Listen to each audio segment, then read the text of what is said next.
Darshan ಗ್ಯಾಂಗ್ನ police custody ಅಂತ್ಯ ಹಿನ್ನೆಲೆ ಇವತ್ತು ಎಲ್ಲ ಆರೋಪಿಗಳು ಕೂಡ ಕೋರ್ಟ್ಗೆ ಹಾಜರುಪಡಿಸ್ತಾರೆ ಅಧಿಕಾರಿಗಳು. ದರ್ಶನ್ ಸೇರಿದಂತೆ 17 ಆರೋಪಿಗಳಿಗೆ ಜೈಲು ಫಿಕ್ಸಾ? 74ನೇ ಎಸಿಎಂಎಂ ಕೋರ್ಟ್ನಲ್ಲಿ ವಿಚಾರಣೆ ನಡೆಸ್ತಾರೆ. ಕೋರ್ಟ್ಗೆ ಹಾಜರುಪಡಿಸೋದಕ್ಕೆ ಪೊಲೀಸರು ಸಿದ್ಧತೆಯನ್ನು ನಡೆಸಿದ್ದಾರೆ. ಕೋರ್ಟ್ ನ್ಯಾಯಾಂಗ ಬಂಧನಕ್ಕೆ ಆದೇಶಿಸಿದ್ರೆ ಜೈಲು ಫಿಕ್ಸ್, ಇಲ್ಲ ಅಂದ್ರೆ ಏನಾಗ್ಬೋದು? ಇದು ಕುತೂಹಲ ಮೂಡಿಸ್ತಾ ಇದೆ. ಜೆಸಿ ಅಥವಾ ಜುಡಿಷಿಯಲ್ ಕಸ್ಟಡಿಗೆ ಕೊಡ್ತಾರಾ? ಇನ್ನೂ ಕೂಡ ಬಾಕಿ ಇದೆ, ಇನ್ನೂ ವಿಚಾರಣೆ ಮಾಡೋದು ಬಾಕಿ ಇದೆ. ಕೊಡಿ ಮತ್ತೆ ಇನ್ನೊಂದಷ್ಟು ದಿನಗಳ ಕಾಲ, ಇನ್ನೊಂದು 5 ದಿನನೋ 6 ದಿನನೋ 8 ದಿನನೋ ಕೊಡಿ ಅಂತ ಏನಾದರೂ ಕೇಳ್ತಾರಾ? ಈ ಸಾಧ್ಯತೆ ತೀರಾ ಕಡಿಮೆ ಅಂತ ಇದ್ದಾರೆ. ವಿಲ್ಸಿ ಸಾಧ್ಯತೆಗಳ ಬಗ್ಗೆ ಮಾತ್ರ ನಾವು ಮಾತಾಡ್ಲಿಕ್ಕೆ ಸಾಧ್ಯ. ಏನಾಗುತ್ತೆ ಅನ್ನುವಂಥದ್ದು ಇವತ್ತು ಇದೆಲ್ಲ ಆದ ನಂತರವೇ ಗೊತ್ತಾಗುತ್ತೆ. ಓಕೆ, ಹೆಚ್ಚಿನ ಡೀಟೇಲ್ಸ್ ನಮ್ಮ ಪ್ರತಿನಿಧಿ ನಾಗೇಶ್ ನೀಡ್ತಾರೆ. ನಾಗೇಶ್, ಸಾಮಾನ್ಯವಾಗಿ ಪೊಲೀಸರ ವಿಚಾರಣೆ ಮುಗಿದ ನಂತರ ಮತ್ತೆ ಜುಡಿಷಿಯಲ್ ಕಸ್ಟಡಿಗೆ ಕೊಡುವಂಥದ್ದು ಸಾಮಾನ್ಯ. ಬಟ್ ಈ ಕೇಸ್ನಲ್ಲಿ ಏನಾಗೋ ಸಾಧ್ಯತೆ ಅದೇ ರೀತಿಯಾಗೋ ಅಥವಾ ಪೊಲೀಸರು ಮತ್ತೆ ವಿಚಾರಣೆ ಕೇಳೋ ಸಾಧ್ಯತೆ ಇದೆಯಾ? ಏನಾಗ್ಬೋದು? ಈ ಪ್ರಕರಣದಲ್ಲಿ ಬಂಧಿತರಾಗಿರುವಂಥ 17 ಆರೋಪಿಗಳ ಪಿನ್ ಟು ಪಿನ್ ಮಾಹಿತಿಯನ್ನು ಕಲೆ ಹಾಕುವ ಕೆಲಸ ಈಗಾಗಲೇ ಕಾಮಾಕ್ಷಿಪಾಳ್ಯ ಪೊಲೀಸರು ಮಾಡಿರುವಂಥದ್ದು. ಯಾಕಂದರೆ 11 ದಿನ ಕಸ್ಟಡಿಗೆ ಪಡೆಯಲಾಗಿತ್ತು. 2 ಟೈಮ್, ಮೊದಲನೇ ಬಾರಿ 6 ದಿನ ಕಸ್ಟಡಿಗೆ ಪಡೆದು ತನಿಖೆ ಮಾಡಿದಂಥ ಸಂದರ್ಭದಲ್ಲಿ ಮತ್ತೆ ಸೆಕೆಂಡ್ ಟೈಮ್ ತನಿಖೆಗೆ ಪಡೆಯುವಂಥ ಸಂದರ್ಭದಲ್ಲಿ ಬಹಳ ಪ್ರಮುಖವಾದ ಒಂದಷ್ಟು ಅಂಶಗಳನ್ನು ನ್ಯಾಯಾಲಯದ ಮುಂದೆ ತಂದು ಅವರು 2ನೇ ಬಾರಿ 5 ದಿನ ಕಸ್ಟಡಿಗೆ ತೆಗೆದುಕೊಂಡಿದ್ರು. ಅದರಲ್ಲಿ ಪ್ರಮುಖವಾಗಿ A1 ಆರೋಪಿ A2 ಆರೋಪಿಗಳ ಮನೆ ಮಹಾಜರು ಮಾಡಬೇಕು, ಮತ್ತು A1 A2 ಆರೋಪಿಗಳ ಕಾಲ್ ಡೀಟೇಲ್ಸ್ ಅಂದರೆ ಅವರ ಜೊತೆ ಸಂಪರ್ಕದಲ್ಲಿದ್ದಂಥ ಆರೋಪಿಗಳ ಕಾಲ್ ಡೀಟೇಲ್ಸ್ ಪರಿಶೀಲನೆ ಮಾಡಿ ಅವರ ಜೊತೆ ಮುಖಾಮುಖಿ ತನಿಖೆ ಮಾಡಬೇಕು. ಅದರ ಜೊತೆಗೆ ಆರೋಪಿಗಳ ನಡುವೆ ಹಣಕಾಸಿನ ವ್ಯವಹಾರ ದೊಡ್ಡ ಮಟ್ಟದಲ್ಲಿ ಆಗಿದೆ ಅನ್ನುವಂಥದ್ರ ಬಗ್ಗೆ ನಮಗೆ ಅನುಮಾನ ಇದೆ. ಹಾಗಾಗಿ ಆ ಅನುಮಾನಕ್ಕೆ ಸಂಬಂಧಪಟ್ಟಂತೆ ನಾವು ತನಿಖೆ ಮಾಡಬೇಕು. ಹಾಗಾಗಿ ಬಂಧಿತ ಆರೋಪಿಗಳೆಲ್ಲರನ್ನೂ ಕೂಡ ಮತ್ತೆ 5 ದಿನ ಕಸ್ಟಡಿಗೆ ಕೊಡಬೇಕು ಅಂತೇಳಿ ಮನವಿಯನ್ನು ಮಾಡಿಕೊಂಡಿದ್ರು.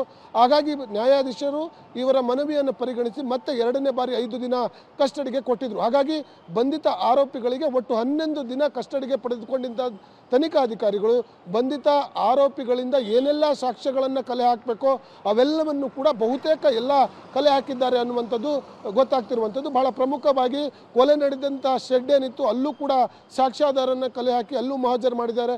ಎಲ್ಲಿ ಬಾಡಿ ಬಿಸಾಕಿದ್ರು ಅಲ್ಲೂ ಕೂಡ ಮಹಾಜರನ್ನು ಮಾಡಿದ್ದಾರೆ. ಆರೋಪಿಗಳ ಮನೆಗಳಲ್ಲಿ ಕೂಡ ಸಂಪೂರ್ಣವಾಗಿ ಪ್ರತಿ 1 ದಿನಗಳ ಕಾಲ ತಲಾಶ್ ಮಾಡಿರುವಂಥದ್ದು, ಅಲ್ಲೂ ಕೂಡ ಸಂಬಂಧಪಟ್ಟಂಥ ಸಾಕ್ಷ್ಯಗಳನ್ನು ಕಲೆ ಹಾಕುವ ಕೆಲಸವನ್ನು ಈಗಾಗಲೇ ಪೊಲೀಸರು ಮಾಡಿರುವಂಥದ್ದು. ಈಗಿರುವಂಥ ಮಾಹಿತಿ ಪ್ರಕಾರ ಬಹುತೇಕ ಸಂಪೂರ್ಣವಾದ ತನಿಖೆ ಮುಗಿದಿದೆ. ಒಂದು ವೇಳೆ ಮತ್ತೆ ತನಿಖೆ ಅವಶ್ಯಕತೆ ಇದ್ದಂಥ ಸಂದರ್ಭದಲ್ಲಿ 1-2-3 ದಿನಗಳ ಕೇಳುವ ಅವಕಾಶವೂ ಇದೆ ಅನ್ನುವಂಥದ್ದು ಕೂಡ ಕೇಳಿಬರ್ತಾ ಇದೆ. ಆದರೆ ಬಹುತೇಕ ಇವತ್ತು ಕಸ್ಟಡಿಗೆ ಕೇಳೋದು ಡೌಟು ಅನ್ನೋದು ಕೂಡ ಈಗ ಇರುವಂಥ ಮಾಹಿತಿ.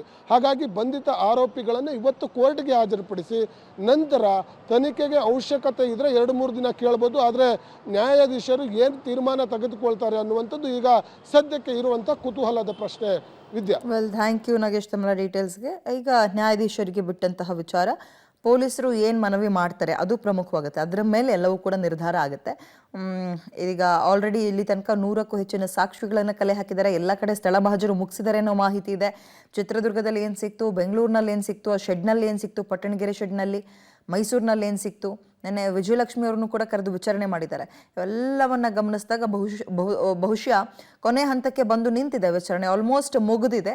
ಇನ್ನು ಮುಂದಕ್ಕೆ ಸರ್ ನಮ್ದು ಆಯಿತು ಸರ್, ವಿಚಾರಣೆ ಮಾಡಿ ನಿಮ್ಮ ನಿರ್ಧಾರ ಅಂತ ಪೊಲೀಸರು ನ್ಯಾಯಾಧೀಶರ ಮುಂದೆ ಹೇಳುವಂತಹ ಸಾಧ್ಯತೆ ಇದೆ. ನೋಡೋಣ ಇವತ್ತು ಕೋರ್ಟ್ಗೆ ಹಾಜರುಪಡಿಸಿದ ನಂತರ ಆಗುವಂತಹ ಬೆಳವಣಿಗೆಗಳು ಏನು ಅಂತ. ಸದ್ಯಕ್ಕೆ ನಾವು ಸಾಧ್ಯತೆ ಬಗ್ಗೆ ಮಾತನಾಡ್ಲಿಕ್ಕೆ ಅಷ್ಟೇ ಸಾಧ್ಯ ಆಗುತ್ತೆ.